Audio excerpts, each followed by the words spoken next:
All right, it was this week back in 2016 when Whole Foods, the organic grocery chain that had been stung for years by a lot of snarky comments about its high prices, began experimenting with smaller stores that specialize in cheaper private label groceries.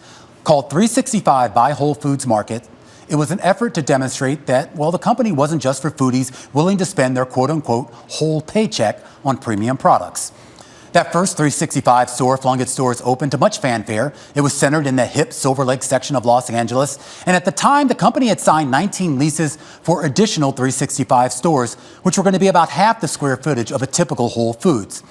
Now, that expansion of strategy came at a somewhat precipitous time. It was sandwiched on one side by an onslaught of competitors in the organic food space, and on the other side by Amazon's acquisition of Whole Foods just about a year later in 2017. Now, Amazon eventually decided that those 365 locations weren't performing up to their sales expectations, and by 2019, they began shutting them down or converting those locations back to regular Whole Foods. Now, several years later, after abandoning that lower-priced, small footprint store strategy, Whole Foods is taking another run at that idea and going even smaller. It's a concept called Daily Shop that's supposed to debut later this year in New York. It'll have about 7,000 to 14,000 square feet of space. Now, that compares to roughly 25,000 square feet that we had in those 365 stores and the 40,000 plus square feet in the regular format Whole Foods markets. The Daily Shop is supposed to offer a slimmer assortment of products with none of the buffet bars and meat counters that are standard in most of the other stores. We had a chance to catch up with the current CEO, Jason Beekle, a couple of weeks ago at the Milken Conference, and I asked him why they're re-experimenting with this smaller store concept again. The consumer right now is wanting a balance of quality and value.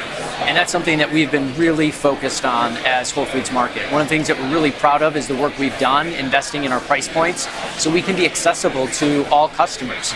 Since being part of Amazon, this has been a key initiative for us to help improve our price points.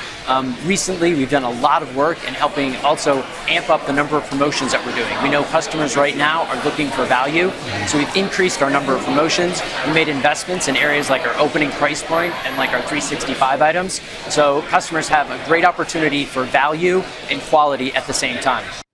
And it's really hard to overstate just how much this company has evolved. All told, Whole Foods has grown from a single store in Austin, Texas back in the late 1970s to today, more than 500 stores, 538 if you want to be precise, as of the end of last quarter. And while its independence as a standalone is no more, it is still the centerpiece of Amazon's food and grocery strategy.